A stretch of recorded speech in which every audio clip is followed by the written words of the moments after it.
ব্রাহ্মণবাড়িয়ার কসবায় যুবককে ঘর থেকে ডেকে নিয়ে হত্যার অভিযোগ।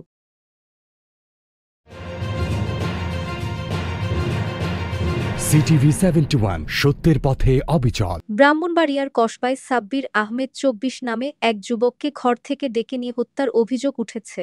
নিহত সাব্বির উপজেলার কায়েমপুর ইউনিয়নের পানিয়ারূপ পশ্চিমপাড়া গ্রামের হানিফ ভূঁইয়ার ছেলে। আজ শনিবার সকালে ওই যুবককে হত্যার অভিযোগ নিয়ে কসবা থানায় আসেন নিহতের পরিবারের লোকজন। নিহতের স্বজনরা জানান, দুবাইতে প্রবাস জীবন কাটিয়ে সাব্বির আহমেদ ঢাকায় একটি প্রতিষ্ঠানে চাকুরিরত ছিলেন। সম্প্রতি ঈদের ছুটিতে সে বাড়িতে বেড়াতে আসে। প্রতিদিনের মতো শুক্রবার রাতেও খাওয়া দাওয়া শেষ করে সে পাশের ঘরে শুয়ে পড়ে। তবে রাতে অজ্ঞাত কয়েকজন এসে তাকে ডেকে নিয়ে যায়।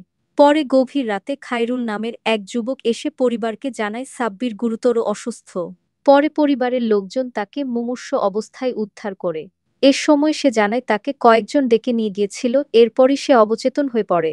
তাকে দ্রুত কসবা উপজেলা স্বাস্থ্য কমপ্লেক্সে নিয়ে গেলে কর্তব্যরত চিকিৎসক তাকে মৃত ঘোষণা করেন। পরিবার লোকজনের দাবি, সাব্বিরকে ঘর থেকে ডেকে নিয়ে পরিকল্পিতভাবে হত্যা করা হয়েছে।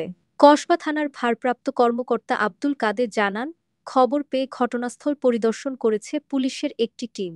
এই ঘটনায় খায়রুল নামে এক যুবককে প্রাথমিকভাবে জিজ্ঞাসাবাদ করা হয়েছে। সে জানিয়েছে রাতে সাব্বির কসবা নয়নপুর সড়কের পানিয়ারূপ এলাকাতে মাদকের ট্রাক আটকানোর জন্য অবস্থান করছিল। ধারণা করা হচ্ছে ট্রাকটি তাকে চাপা দিয়ে চলে যায়।